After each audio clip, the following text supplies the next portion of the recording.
Welcome to today's episode of the Daily Coffee Pro by Mapper Forward, friends.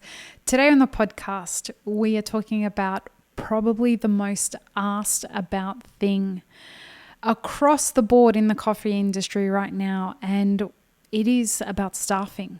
We are hearing many cafes and roasteries complaining about not being able to find enough staff. And if you look on a lot of the Facebook groups and a lot of people's Instagram accounts, you'll start to see that there are many jobs available in cafes, and that's for a lot of reasons. One of the reasons is because people are feeling unsafe working in cafes and being around other people, and I'm actually quite shocked that people feel that that's not a good enough reason for people not to want to come to work. We've got to be respectful of people's comfort zones and people's safety mechanisms. And so shaming people, which I'm seeing happening, shaming people for feeling unsafe for coming to work needs to be something that stops. So I encourage you to be more open-minded and respectful of people's boundaries around that. But that's just one reason. Another reason is because people are on unemployment and they're getting paid more on unemployment than if they return to work. And they realize that by returning to work, they are going to give up this extra money.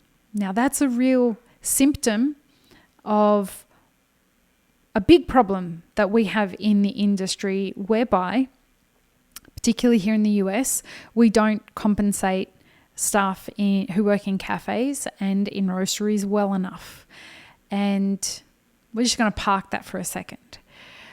Another reason is because that people are not going to work in cafes is because it's simply not something that they want to do anymore.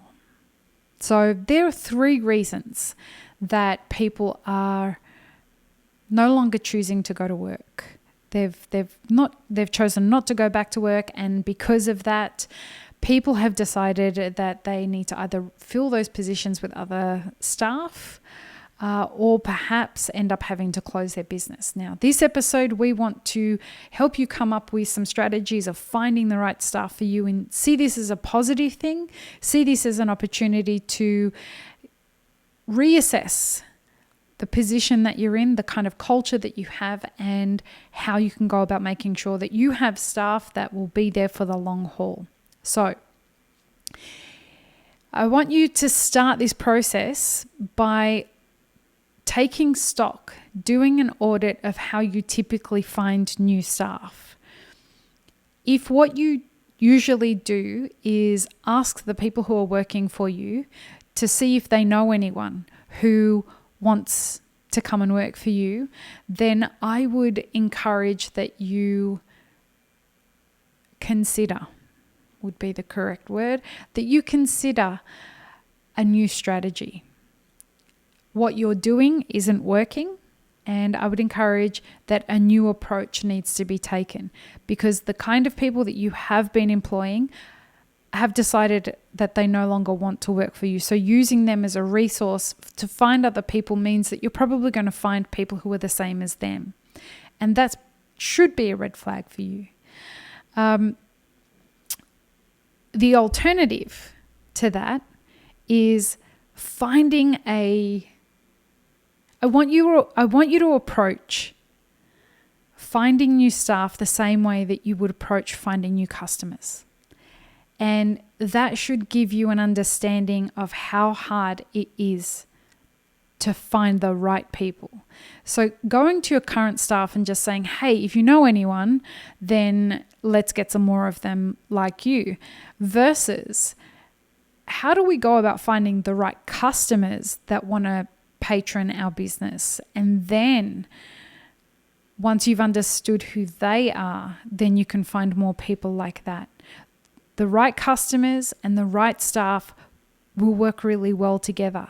So taking an audit of how you currently employ and understanding why it is that people don't want to work for you. So we spoke about that at the front of the podcast. there are three main reasons that people don't want to work for you right now that were previously working for you. What is the reality of that? And that may be difficult to look at. Remember, don't make it about them, make it about you. What is it that has drawn them not to want to work for you? And be very honest with yourself about that. Then approach the idea of finding new staff with, how do I find new customers? And how do I use that strategy to find new staff? And then what I want you to consider is, how do I change what I offer my staff to be more attractive for them? So if people are saying that they don't want to come and work for you because there's not enough money, there's not enough support, I want more mentoring. These are generational things, and I assure you that it is worth you investing the time, as you would do if you were finding new customers, investing the time in what it is that will attract the right kind of people to you as employees. Now, different generations want different things.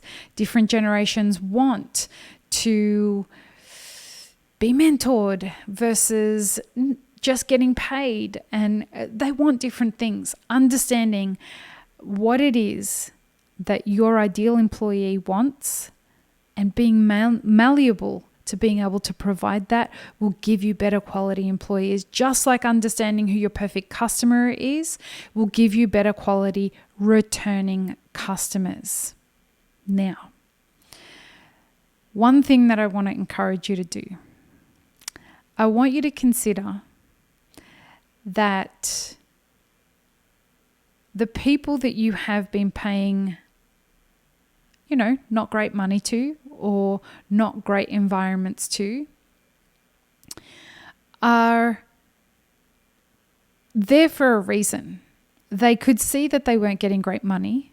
They could see that you probably weren't giving them what they deserved, and they worked for you anyway. So is the fact that they aren't coming back to work now really surprising?